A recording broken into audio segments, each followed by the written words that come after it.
In the last video, we learned how to connect Visual Studio to the SQL Server and how we can save some text to the DB. In this video, I want to add more controls to the project. So, as you see here, the toolbox control is disappeared. To get access to the toolbox, you can go to the View and select Toolbox. Okay, here it's the toolbox. First, I want to add two radio buttons for marriage status and make it copy, and I need a label. I name it as a marriage status, and the first radio button I name it married, and the second one is single, and also change the name RDB underline single, and this one RDB underline married. Then I need some checkboxes to ask the user about the languages that he or she knows. Let's make the form a little bigger. I add a label, text is languages, and some checkboxes. Let's make some copy of this checkbox. The first one is English, second one is German, and the last one is French. Also the name, CHK French, CHK underline German, and CHK underline English. Now I need a datetime picker for date of birth. I put it here and a label for birth date. And the last control is a combo box, which I needed for employment type. Let's add the value to it, edit item. The first one is intern employee and the other one is extern. Click OK. Let's put the label for it, and the name is EMP type. Now I want to go back to the SQL Server and alter the table that we created in the last video. In SQL, you have two ways to alter your table.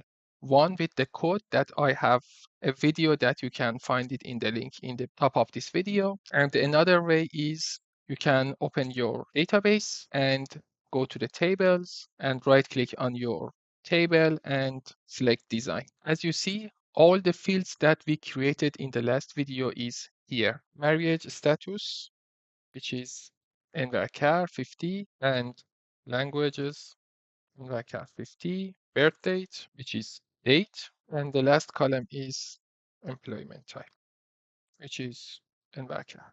Click save, and let's go back to the Visual Studio. So let's double click on Save button. And here I have to add those columns that I added to the table here. The first one is marriage status.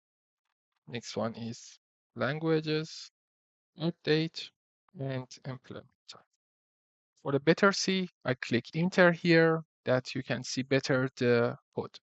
Comma, @ marriage status, @ languages, birth date, and employment type.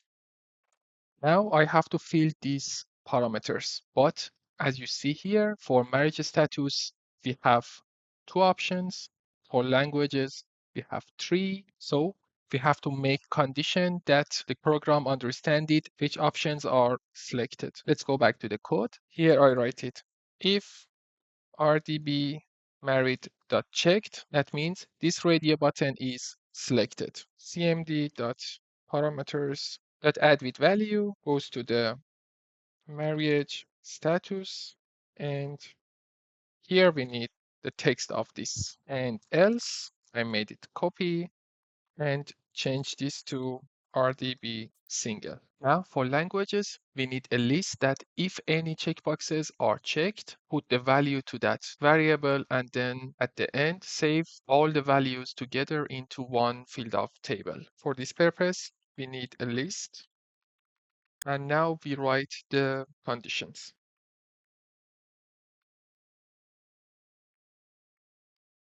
And now join all the values together and separate them with a comma. And at the end, fill the languages field. Now I want to fulfill the birth date column. cmd.parameters.add with value @ birth date, and datetime picker dot value dot date. And the last component is employment type. cmd dot parameters with add with value, assign emp type, and combo box dot selected item dot to string. Now for the update button, you can just copy all the codes that you wrote it in the save button to the update button. Let's just copy all the codes from here and then paste it here. Let's go to the cell double click of the data grid view, properties, events, and cell double click.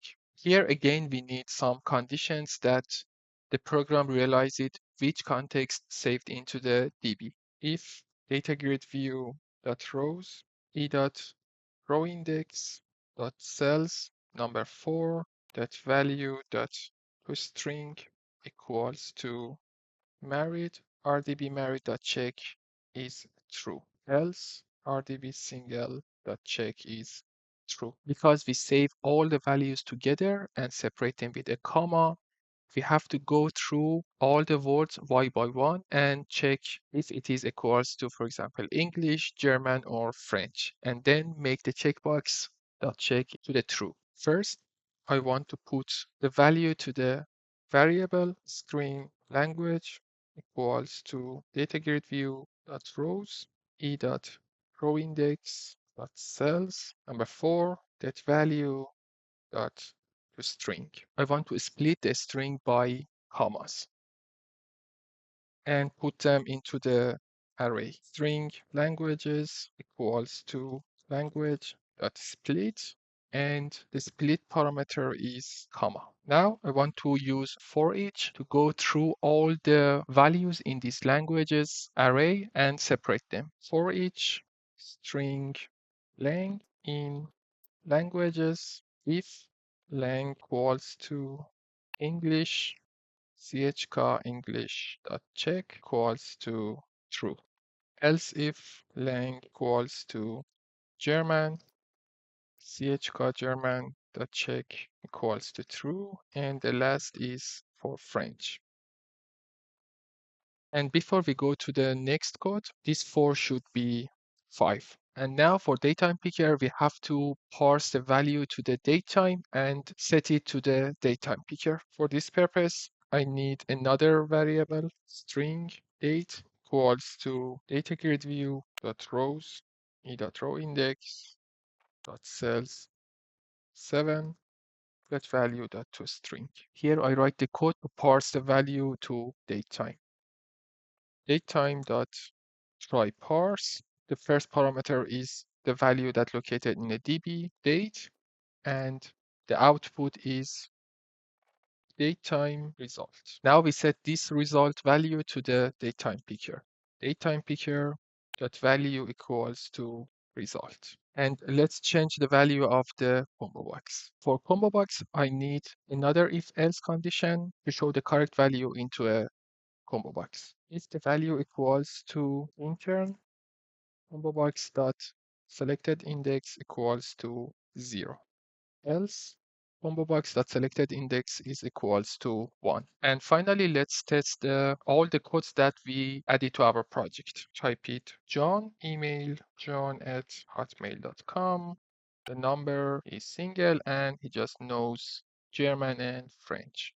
And the birth date is, for example, 1st of January 1990. And he works as an extern. Let's save, refresh, and as you see here, all the data saved here. Thank you guys for watching my video up to the end. I hope you enjoy it. If you have any questions, please write down below in the comments, and please hit the subscribe button and thumbs up. See you in the next video.